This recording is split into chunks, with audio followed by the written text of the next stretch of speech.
नमस्कार, आप सभी का स्वागत है। आज का विषय है ईदगाह। ये कहानी केवल ईद के त्योहार की नहीं, बल्कि एक छोटे से बच्चे हामिद के निस्वार्थ प्रेम, त्याग और अपनी दादी के प्रति अटूट स्नेह की कहानी है। जहां दूसरे बच्चे मेले में खिलौने और मिठाइयां खरीदते हैं, वही हामिद का एक छोटा सा निर्णय हमें सिखाता है कि सच्चा प्रेम त्याग में होता है, दिखावे में नहीं। ईदगाह हमें ये एहसास कराती है कि इंसान की सबसे बड़ी दौलत उसका संवेदनशील हृदय और अपनों के लिए उसका प्रेम है। यही कारण है कि ये कहानी पीढ़ियों से पाठकों और श्रोताओं के दिलों में अपनी विशेष जगह बनाए हुए है। तो आइए इस भावनात्मक और अविस्मरणीय साहित्यिक यात्रा की शुरुआत करते हैं और सुनते हैं मुंशी प्रेमचंद की कालजयी कहानी ईदगाह। रमजान के पूरे 30 रोजों के बाद आज ईद आई। कितनी सुहानी और रंगीन सुबह।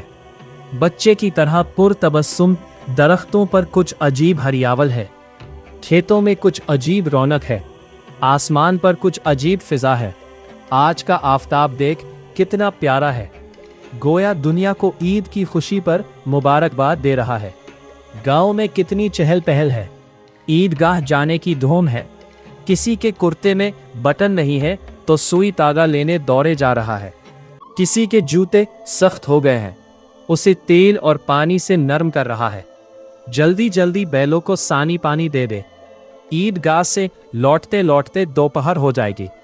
3 कोस का पैदल रास्ता, फिर सैकड़ों रिश्ते, खराबत वालों से मिलना मिलाना। दोपहर से पहले लौटना गैर मुमकिन है। लड़के सबसे ज्यादा खुश है। किसी ने 1 रोजा रखा, वो भी दोपहर तक। किसी ने वो भी नहीं, लेकिन ईदगाह जाने की खुशी इनका हिस्सा है। रोजे बड़े बूढ़ों के लिए होंगे, बच्चों के लिए तो ईद है। रोज ईद का नाम रटते थे, आज वो आ गई। अब जल्दी पड़ी हुई है कि ईदगाह क्यों नहीं चलते। उन्हें घर की फिक्रों से क्या वास्ता। सेवइयों के लिए घर में दूध और शक्कर, मेवे है या नहीं, इसकी उन्हें क्या फिक्र।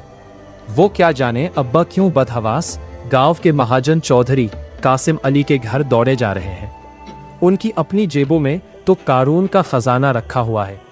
बार बार जेब से खजाना निकालकर गिनते हैं, दोस्तों को दिखाते हैं और खुश होकर रख लेते हैं। इन्हीं 2-4 पैसों में दुनिया की 7 नेमतें लाएंगे, खिलौने और मिठाइयाँ और बिगुल और खुदा जाने क्या क्या। सबसे ज्यादा खुश है हामिद। वो 4 साल का गरीब खूबसूरत बच्चा है, जिसका बाप पिछले साल हैजा की नजर हो गया था और मां न जाने क्यों जर्द होती होती एक दिन मर गई। किसी को पता न चला कि बीमारी क्या है, कहती किससे, कौन सुनने वाला था। दिल पर जो गुजरती थी सहती थी, और जब न सहा गया तो दुनिया से रुखसत हो गई। अब हामिद अपनी बूढ़ी दादी अमीना की गोद में सोता है और उतना ही खुश है। उसके अब्बा जान बड़ी दूर रुपए कमाने गए थे और बहुत सी थैलियां लेकर आएंगे। अम्मी जान अल्लाह मियाँ के घर मिठाई लेने गई है, इसलिए खामोश है। हामिद के पाँव में जूते नहीं है, सर पर एक पुरानी धुरानी टोपी है जिसका गोटा स्याह हो गया है, फिर भी वो खुश है। जब उसके अब्बा जान थैलियां और अम्मा जान नेमतें लेकर आएंगे, तब वो दिल के अरमान निकालेगा। तब देखेगा कि महमूद और मोहसिन आजर और समी कहाँ से इतने पैसे लाते हैं। दुनिया में मुसीबतों की सारी फौज लेकर आए, उसकी एक निगाह मासूम उसे पामाल करने के लिए काफी है। हामिद अंदर जाकर अमीना से कहता है, तुम डरना नहीं अम्मा, मैं गांव वालों का साथ ना छोड़ूंगा। बिल्कुल न डरना। लेकिन अमीना का दिल नहीं मानता। गांव के बच्चे अपने अपने बाप के साथ जा रहे हैं, हामिद क्या अकेला ही जाएगा? इस भीड़ भाड़ में कहीं खो जाए तो क्या हो। नहीं, अमीना इसे तन्हा ना जाने देगी। नन्ही सी जान, 3 कोस चलेगा तो पाँव में छाले ना पड़ जाएंगे। मगर वो चली जाए तो यहाँ सेवइयाँ कौन पकाएगा? भूखा प्यासा दोपहर को लौटेगा, क्या उस वक्त सेवइयाँ पकाने बैठेगी? रोना तो ये है कि अमीना के पास पैसे नहीं है। उसने फहमीन के कपड़े सिए थे, 8 आने पैसे मिले थे। उस अठन्नी को ईमान की तरह बचाती चली आई थी इस ईद के लिए। लेकिन घर में पैसे और ना थे और ग्वालिन के पैसे और चढ़ गए थे, देने पड़े। हामिद के लिए रोज 2 पैसे का दूध तो लेना पड़ता है। अब कुल 2 आने पैसे बच रहे हैं। 3 पैसे हामिद की जेब में और 5 अमीना के बटवे में। यही बिसात है। अल्लाह ही बेड़ा पार करेगा। धोबन, मेहतरानी और नाइन भी आएंगी। सबको सेवैयां चाहिए। किस किस से मुंह छुपाए। साल भर को त्योहार है, जिंदगी खैरियत से रहे। उनकी तकदीर भी तो उसके साथ है। बच्चे को खुदा सलामत रखे। ये दिन भी यूं ही कट जाएंगे। गांव से लोग चले और हामिद भी बच्चों के साथ था। सब के सब दौड़कर निकल जाते, फिर किसी दरख्त के नीचे खड़े होकर साथ वालों का इंतजार करते। ये लोग क्यों इतने आहिस्ता आहिस्ता चल रहे हैं? शहर का सिरा शुरू हो गया। सड़क के दोनों तरफ अमीरों के बाग है। पुख्ता चहार दीवारी हुई है। दरख्तों में आम लगे हुए हैं। हामिद ने एक कंकरी उठाकर एक आम पर निशाना लगाया। माली अंदर गाली देता हुआ बाहर आया। बच्चे वहां एक फरलांग पर है, खूब हंस रहे हैं। माली को खूब उल्लू बनाया। बड़ी बड़ी इमारतें आने लगी। ये अदालत है, ये मदरसा है, ये क्लब घर है। इतने बड़े मदरसे में कितने सारे लड़के पढ़ते होंगे। लड़के नहीं है जी, बड़े बड़े आदमी हैं। सच उनकी बड़ी बड़ी मूछें हैं। इतने बड़े हो गए, अब तक पढ़ने जाते हैं। आज तो छुट्टी है, लेकिन एक बार जब पहले आए थे तो बहुत से दाढ़ी मूछों वाले लड़के यहाँ खेल रहे थे। न जाने कब तक पढ़ेंगे और क्या करेंगे इतना पढ़कर। गांव के देहाती मदरसे में 2-3 बड़े बड़े लड़के हैं, बिल्कुल 3 कौड़ी के, काम से जी चुराने वाले। ये लड़के भी इसी तरह के होंगे जी, और क्या नहीं, क्या अब तक पढ़ते होते। वो क्लब घर है, वहां जादू का खेल होता है। सुना है मर्दों की खोपड़ियां उड़ती है, आदमी बेहोश कर देते हैं, फिर उससे जो कुछ पूछते हैं वो सब बदला देते हैं। और बड़े बड़े तमाशे होते हैं, और मैंने भी खेल दी है। सच, हमारी अम्माओं को वो दे दो, क्या कहलाता है, बैट तो उसे घुमाते ही लुढ़क जाए। मोहसिन ने कहा, हमारी अम्मी जान तो उसे पकड़ ही न सके। हाथ कांपने लगे। अल्लाह कसम, हामिद ने उससे इख्तिलाफ किया। चलो, मनो आटा पीस डालती है, जरा सी बैट पकड़ लेंगी तो हाथ कांपने लगेगा। सैकड़ों घड़े पानी रोज निकालती है। किसी मैम को एक घड़ा पानी निकालना पड़े तो आंखों तले अंधेरा आ जाए। मोहसिन, लेकिन दौड़ती तो नहीं, उछल कूद नहीं सकती। हामिद, काम आ पड़ता है तो दौड़ भी लेती हैं। अभी उस दिन तुम्हारी गाय खुल गई थी और चौधरी के खेत में जा पड़ी थी, तो तुम्हारी अम्मा ही तो दौड़कर उसे भगा लाई थी। कितनी तेजी से दौड़ी थी। हम तुम दोनों उनसे पीछे रह गए, फिर आगे चले। हलवाइयों की दुकानें शुरू हो गई। आज खूब सजी हुई थी। इतनी मिठाइयाँ कौन खाता है? देखो ना, एक एक दुकान पर मनो होंगी। सुना है रात को एक जिन्नात हर एक दुकान पर जाता है, जितना माल बचा होता है वो सब खरीद लेता है और सचमुच के रुपए देता है, बिल्कुल ऐसे ही चांदी के रुपए। महमूद को यकीन ना आया, ऐसे रुपए जिन्नात को कहां से मिल जाएंगे। मोहसिन, जिन्नात को रुपयों की क्या कमी, जिस खजाने में चाहे चले जाए, कोई उन्हें देख नहीं सकता, लोहे के दरवाजे तक नहीं रोक सकते। जनाब, आप हैं किस ख्याल में? हीरे जवाहरात उनके पास रहते हैं, जिससे खुश हो गए उसे टोकरों जवाहरात दे दिए। 5 मिनट में कहो काबुल पहुंच जाए। हामिद, जिन्नात बहुत बड़े होते होंगे। मोहसिन, और क्या, एक एक आसमान के बराबर होता है। जमीन पर खड़ा हो जाए तो उसका सर आसमान से जा लगे, मगर चाहे तो एक लोटे में घुस जाए। समी, सुना है चौधरी साहब के कब्जे में बहुत से जिन्नात हैं। कोई चीज चोरी चली जाए, चौधरी साहब उसका पता बता देंगे और चोर का नाम तक बता देंगे। जुमेराती का बछड़ा उस दिन खो गया था। 3 दिन हैरान हुए, कहीं ना मिला। तब झक मारकर चौधरी के पास गए। चौधरी ने कहा मवेशी खाने में है, और वही मिला। जिन्नात आकर उन्हें सब खबरें दे जाया करते हैं। अब हर एक की समझ में आ गया कि चौधरी कासिम अली के पास क्यों इस कदर दौलत है और क्यों उनकी इतनी इज्जत है। जिन्नात आकर उन्हें रुपए दे जाते हैं। आगे चलिए, ये पुलिस लाइन है।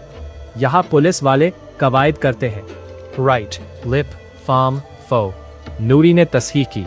यहाँ पुलिस वाले पहरा देते हैं, जब ही तो उन्हें बहुत खबर है।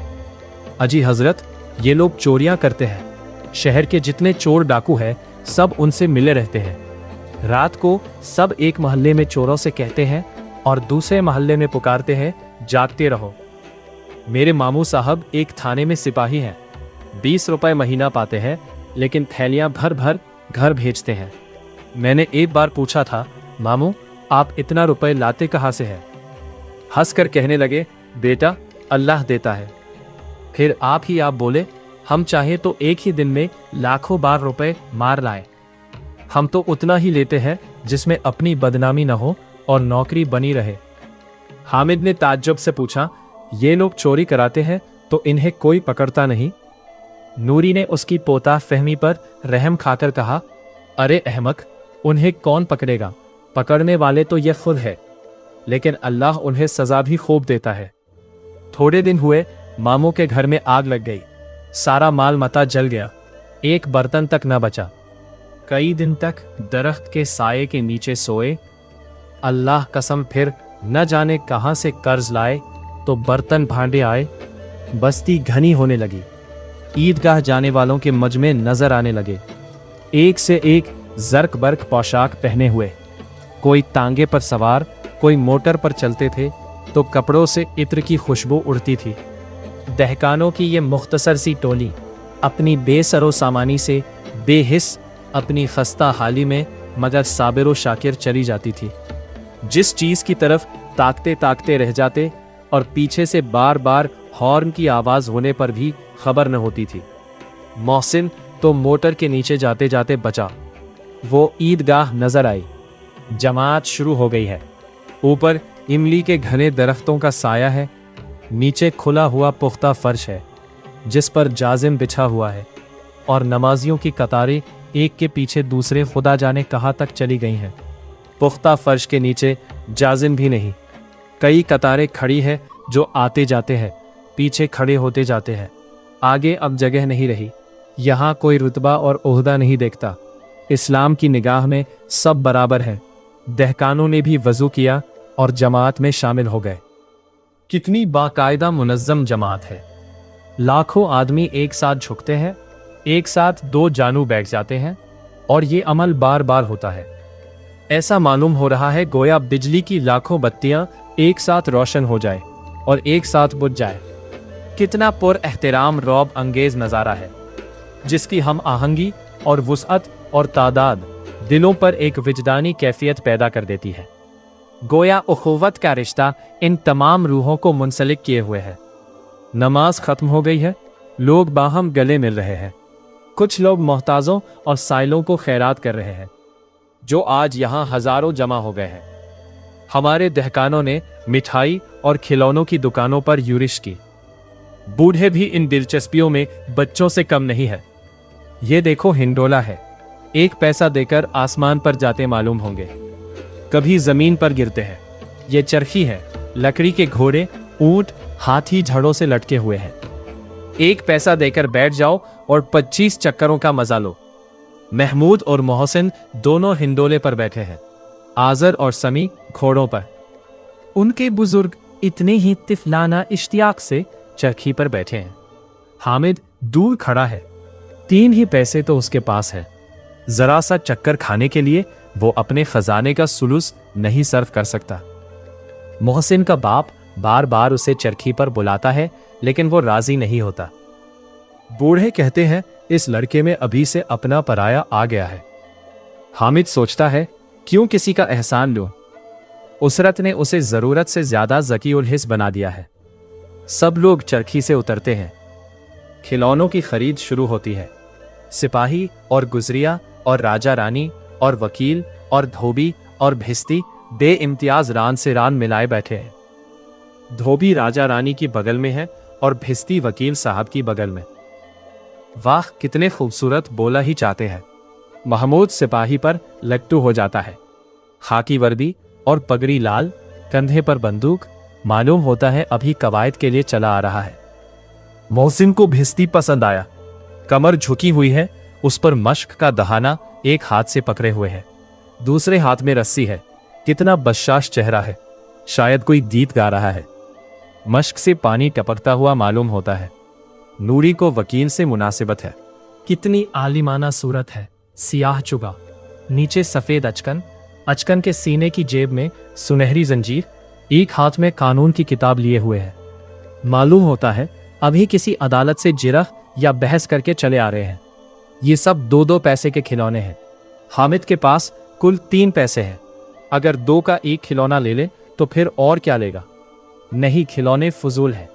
कहीं हाथ से गिर पड़े तो चूर चूर हो जाए, जरा सा पानी पड़ जाए तो सारा रंग धुल जाए। इन खिलौनों को लेकर वो क्या करेगा? किस मसरफ के है? मोहसिन कहता है मेरा भिश्ती रोज पानी दे जाएगा सुबह शाम।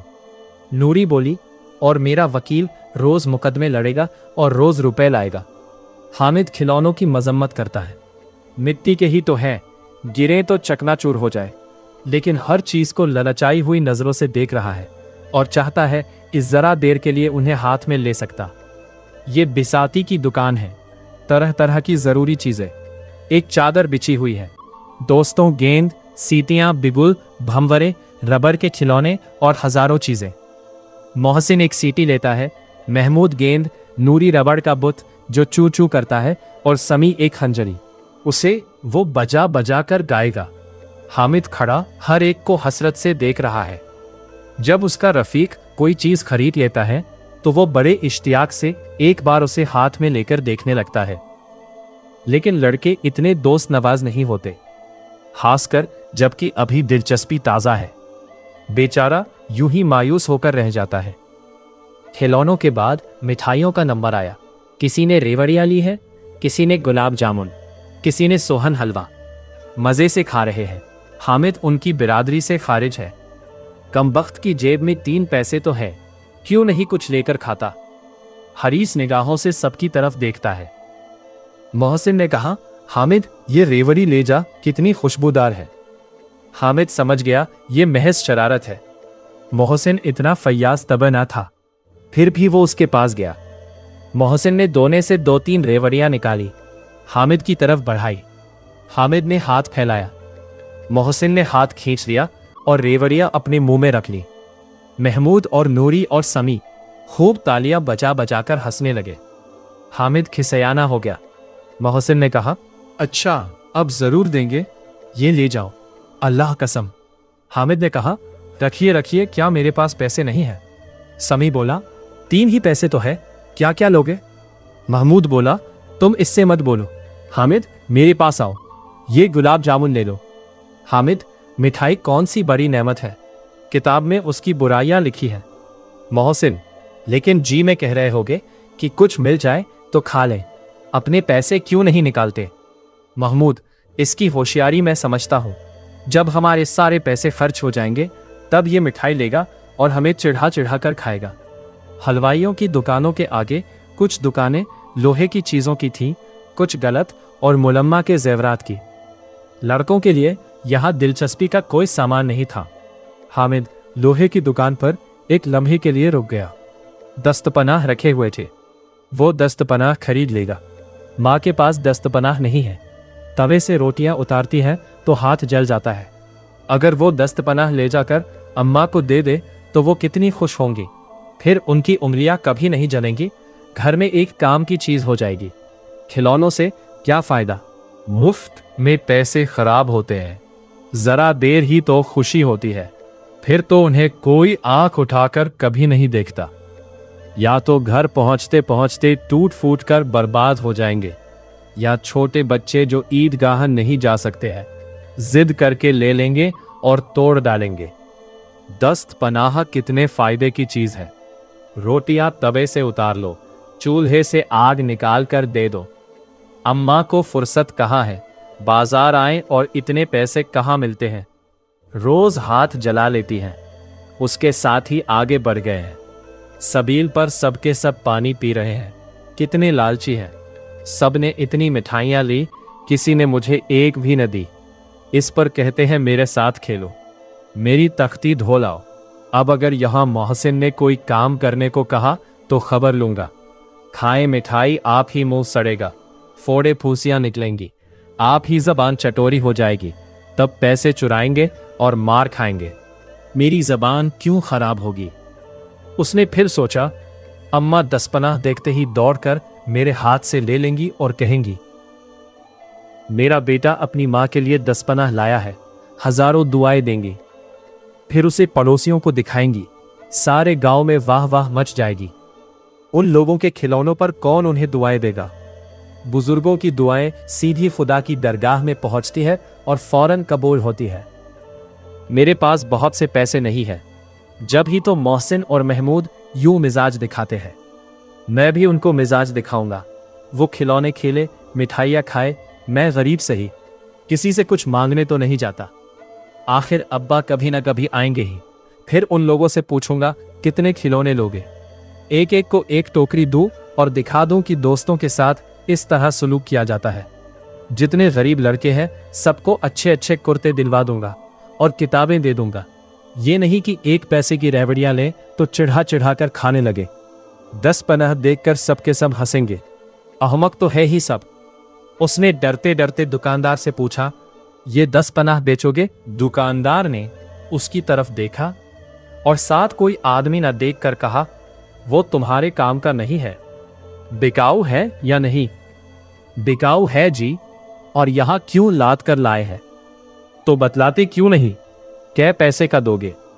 6 पैसे लगेगा। हामिद का दिल बैठ गया। कलेजा मजबूत करके बोला, 3 पैसे लोगे? और आगे बढ़ा कि दुकानदार की घुर्कियां ना सुने। मगर दुकानदार ने घुर्कियां ना दी। दस्त पनाह उसकी तरफ बढ़ा दिया और पैसे ले लिए। हामिद ने दस्त पनाह कंधे पर रख लिया, गोया बंदूक है, और शान से अकड़ता हुआ अपने रफीकों के पास आया। मोहसिन ने हंसते हुए कहा, यह दस्त पनाह लाया है। अहमक, इसे क्या करोगे? हामिद ने दस्त पनाह को जमीन पर पटक कर कहा, जरा अपना भिस्ती जमीन पर गिरा दो, सारी पसलियां चूर चूर हो जाएंगी बच्चों की। महमूद, तो ये दस्त पनाह कोई खिलौना है? हामिद, खिलौना क्यों नहीं है? अभी कंधे पर रखा, बंदूक हो गया, हाथ में ले लिया, फकीर का चिमटा हो गया। चाहूं तो इससे तुम्हारी नाक पकड़ लूं। एक चिमटा दूं तो तुम लोगों के सारे खिलौनों की जान निकल जाए।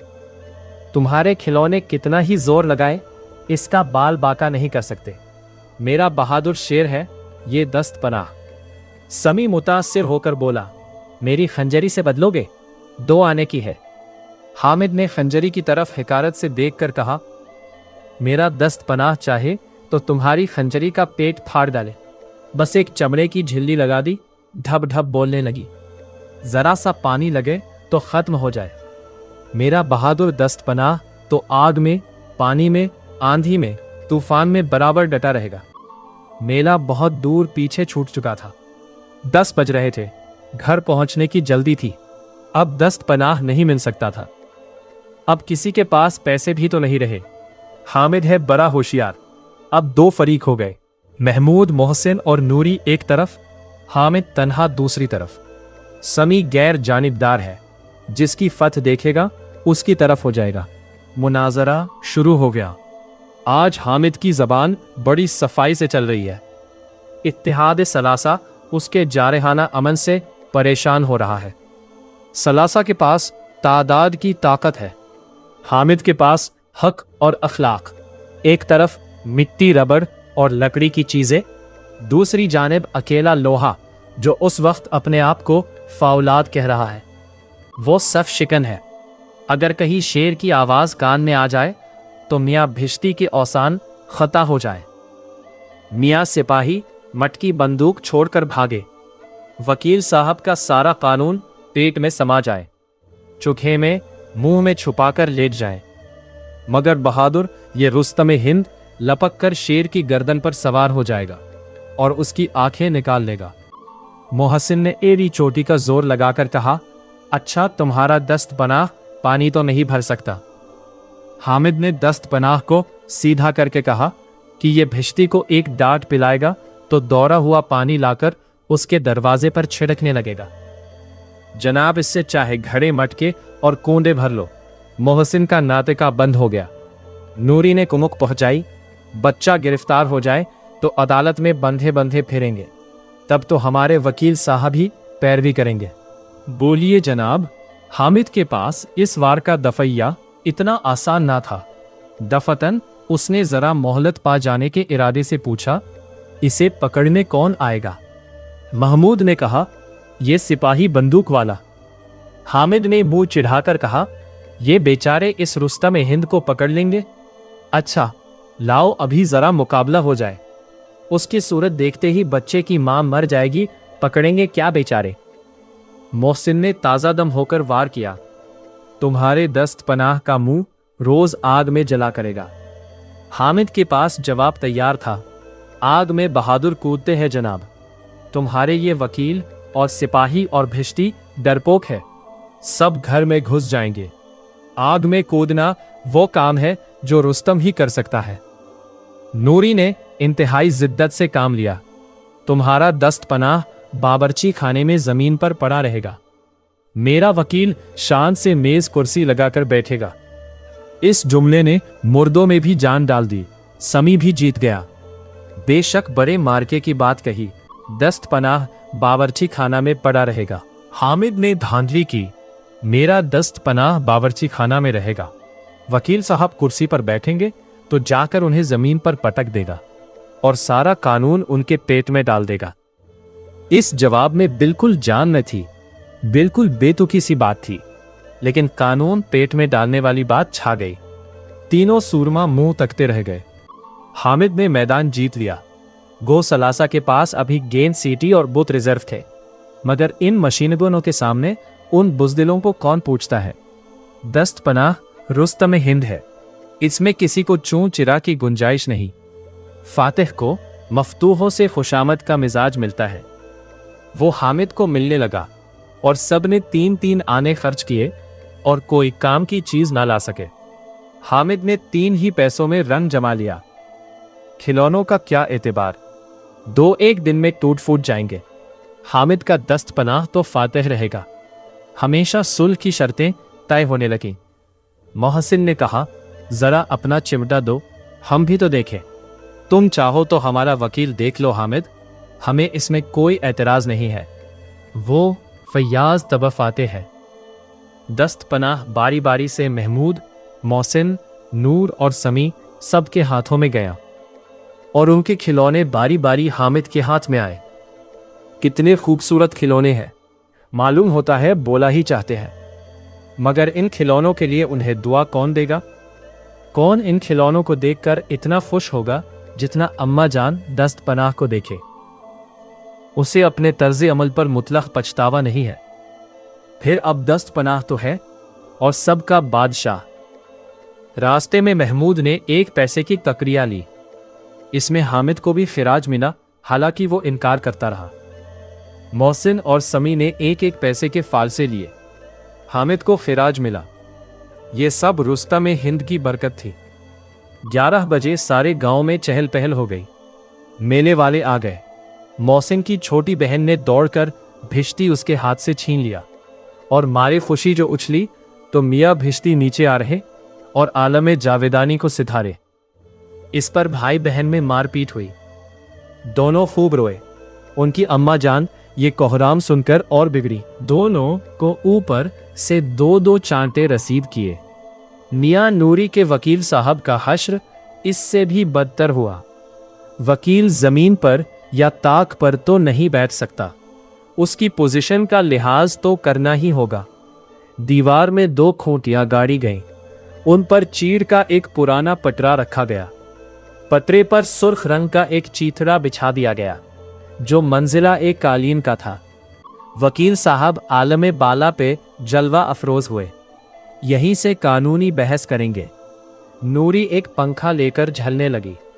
मालूम नहीं पंखे की हवा से या पंखे की चोट से वकील साहब आलम बाला से दुनिया ए फानी में आ रहे और उनकी मुजस्समा ए खाकी के पुर्जे हुए। फिर बड़े जोर का मातम हुआ और वकील साहब की मैयत पारसी दस्तूर के मुताबिक कूड़े पर फेंक दी गई ताकि बेकार ना जाकर जागो जगन के काम आ जाए। अब रहे मियाँ महमूद के सिपाही। वो मोहतरम और जी-रौब हस्ती है। अपने पैरों चलने की जिल्लत उसे गवारा नहीं। महमूद ने अपनी बकरी का बच्चा पकड़ा और उस पर सिपाही को सवार किया। महमूद की बहन एक हाथ से सिपाही को पकड़े हुए थी और महमूद बकरी के बच्चे का कान पकड़कर उसे दरवाजे पर चला रहा था और उसके दोनों भाई सिपाही की तरफ से थोने वाले दागते लहो पुकारते चलते थे। मालूम नहीं क्या हुआ, मियाँ सिपाही अपने घोड़े की बीट से गिर पड़े और अपनी बंदूक लिए जमीन पर आ रहे। एक टांग मजरूब हो गई, मगर कोई मुजायका नहीं। महमूद होशियार डॉक्टर है। डॉक्टर निगम और भाटिया उसकी शागिर्दी कर सकते हैं और ये टूटी टांग आनन फानन में जोड़ देगा। सिर्फ गूलर का दूध चाहिए। गूलर का दूध आता है, टांग जोड़ी जाती है, लेकिन जूं ही खड़ा होता है टांग फिर अलग हो जाती है। अमले जर्राही नाकाम हो जाता है। तब महमूद उसकी दूसरी टांग भी तोड़ देता है। अब वो आराम से एक जगह बैठ सकता है। एक टांग से तो ना चल सकता था ना बैठ सकता था। अब मियाँ हामिद का किस्सा सुनिए। अमीना उसकी आवाज सुनते ही दौड़ी और उसे गोद में उठाकर प्यार करने लगी। दफतन उसके हाथ में चिमटा देखकर चौंक पड़ी। ये दस्तपनाह कहा था बेटा? मैंने मोल लिया है, 3 पैसे में। अमीना ने छाती पीट ली। ये कैसा बेसमझ लड़का है कि दोपहर हो गई, न कुछ खाया न पिया। लाया क्या ये दस्तपनाह? सारे मेले में तुझे और कोई चीज न मिली। हामिद ने खतावाराना अंदाज से कहा, तुम्हारी उंगलियां तवे से जल जाती थीं कि नहीं? अमीना का गुस्सा फौरन शफकत में तब्दील हो गया, और शफकत भी वो नहीं जो मुंह पर बयान होती है और अपनी सारी तासीर लफ्जों में मुंतशिर कर देती है। ये बेजबान शफकत थी, दर्द इल्तिजा में डूबी हुई। उफ, कितनी नफ्सकुशी है, कितनी जानसोजी है। गरीब ने अपने तिफलाना इश्तियाक को रोकने के लिए कितना जब्त किया। जब दूसरे लड़के खिलौने ले रहे होंगे, मिठाइयां खा रहे होंगे, उसका दिल कितना लहराता होगा। इतना जब्त इससे हुआ क्योंकि अपनी बूढ़ी माँ की याद उसे वहां भी रही। मेरा लाल मेरी कितनी फिक्र रखता है। उसके दिल में एक ऐसा जज्बा पैदा हुआ कि उसके हाथ में दुनिया की बादशाहत आ जाए और वो उसे हामिद के ऊपर निसार कर दे। और तब बड़ी दिलचस्प बात हुई। बुढ़िया अमीना नन्ही सी अमीना बन गई। वो रोने लगी, दामन फैलाकर हामिद को दुआएं देती जाती थीं और आंखों से आंसू की बड़ी बड़ी बूंदें गिराती जाती थी। हामिद इसका राज क्या समझता, और ना शायद हमारे बाज नाजरीन ही समझ सके।